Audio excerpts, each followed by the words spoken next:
Sunday, August 28th, 2011, is a day that will forever be remembered in many parts of Vermont.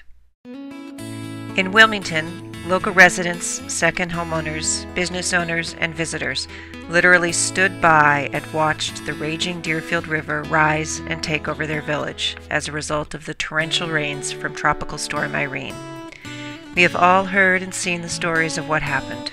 Buildings flooded or washed away, roads collapsed, businesses destroyed, people left homeless.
The collective response to the flood and the immediate effort and effectiveness to rebuild demonstrates a deep commitment to partnership and perseverance in the name of greater community. For helping pull Wilmington back together again, we honor today 5 different groups with a Preservation Award. The Friends of the Valley Foundation was founded several years ago by Lynn Bukasi, Kevin Ryan, and Chris Zizza. They have helped community members with scholarships for camps and colleges, grants for a person or family in crisis situation, and most recently with the North Star Bowl affected by Tropical Storm Irene. Friends of the Valley have also made a commitment to help rebuild Dot's Restaurant.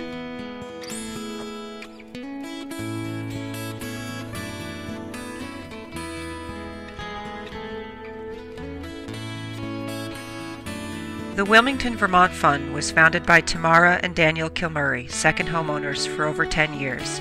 The foundation has purchased the Parmalee and Howe building and provided financial help to many local businesses to recover from Tropical Storm Irene. They have also committed a large amount to the rebuilding of Dot's Restaurant. Dan says, "These are not just businesses, these are people's lives."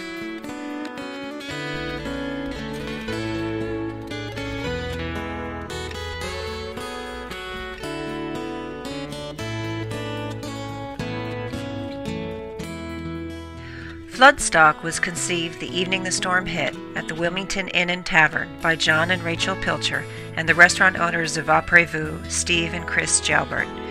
Floodstock was a 2-day music festival to raise money in order to save as many jobs and shops in the town of Wilmington as possible. All funds were dedicated to helping businesses within the historic district of Wilmington.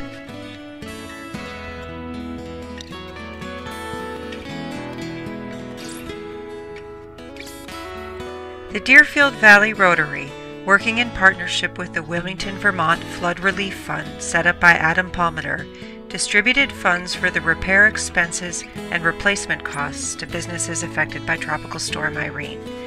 100% of the donations from far and wide were awarded to local Wilmington, Dover, and Whitingham businesses.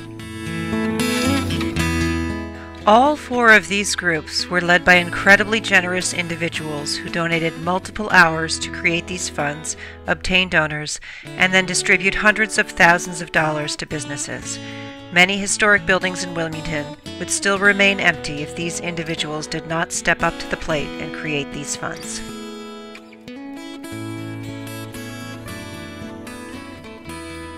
One business that stands out is Bartelby's Books, owned by Lisa Sullivan and Phil Taylor.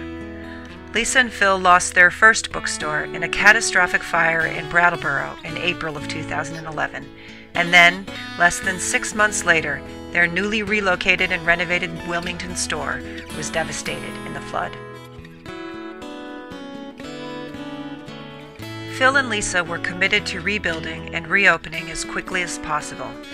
Phil, who did almost all of the construction work, felt they owed it to the community to reopen.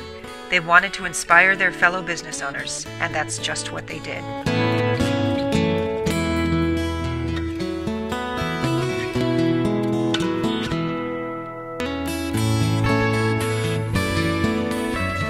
While Phil was racing to rebuild so Lisa and her staff could reopen, he was also diligently preparing for a third bond vote on the school facilities. The flooding and devastation seemed to only increase his commitment to the facilities issue, knowing that solving the long-standing issue was critical to the community's ability to recover. Lisa, meanwhile, was determined to use her voice and influence to do at least one thing every day to help the broader community. One day she got on the phone with a member of the administration to let them know that unemployment workers needed to be brought in immediately for the over 100 people made jobless by the flood. Another day, she arranged for the Small Business Development Corporation to come to Wilmington to meet one-on-one with her fellow shell-shocked business owners. She haunted Wilmington Select Board member Meg Streeter about getting more dumpsters and went door to door to find out who needed volunteers and for what. She made sure to put Annie Coleman, whose entire art gallery washed away, directly in front of the governor. And her first harrowing trip out of Wilmington was to go to Brattleboro and help ensure that the FEMA Recovery Center ended up in the valley.